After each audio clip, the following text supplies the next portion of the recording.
కృష్ణా, గుంటూరు జిల్లాల పట్టభద్రుల ఎమ్మెల్సీ ఎన్నికల్లో పీడీఎఫ్ అభ్యర్థి లక్ష్మణరావు ఘన విజయం సాధించారు. 12 రౌండ్ల పాటు ఓట్ల లెక్కింపు సుదీర్ఘంగా జరగ్గా లక్ష్మణరావు 68,120 ఓట్ల తేడాతో తన సమీప ప్రత్యర్థి నూతలపాటి అంజయ్యపై గెలుపొందారు. మొత్తం 1,49,319 ఓట్లు పోలవగా లక్ష్మణరావు 80,670 సాధించగా 12,550 ఓట్లతో నూతలపాటి అంజయ్య రెండవ స్థానం దక్కించుకున్నారు. గతంలోనూ 2 సార్లు ఉపాధ్యాయ ఎమ్మెల్సీగా ఎన్నికైన లక్ష్మణరావు ప్రజా సమస్యల పరిష్కారానికి కృషి చేస్తానన్నారు. రాబోయే కాలంలో అనేక అంశాలు మన ముందున్నాయి. ప్రధానంగా ఈ రాష్ట్రం నిరుద్యోగ సమస్య పెద్ద ఎత్తున ఎదుర్కోబోతా ఉంది. అందుకని నిరుద్యోగానికి సంబంధించి నిరుద్యోగులకు సంబంధించిన అంశాలని ప్రభుత్వం ముందు పెడతాం. సిపిఎస్ రద్దుకు సంబంధించిన అంశాలు పెడతాం. ప్రైవేటు పాఠశాలలో పనిచేస్తున్నటువంటి ఉపాధ్యాయులు అనేక సమస్యలు తక్కువ వేతనాలతో పనిచేస్తూ ఉన్నారు. వాళ్ళ సమస్యలు ప్రభుత్వం ముందు పెడతాం.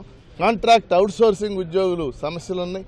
ఇవన్నీ కూడా ఏమున్నప్పటికీ పీడీఎఫ్ ప్రోగ్రెసివ్ డెమోక్రటిక్ ఫ్రంట్ తరఫున ఇప్పటికే 4 ఎమ్మెల్సీలు ఉన్నారు. మరో 2 ఎమ్మెల్సీలు ఇప్పుడు గెలుస్తున్నాం.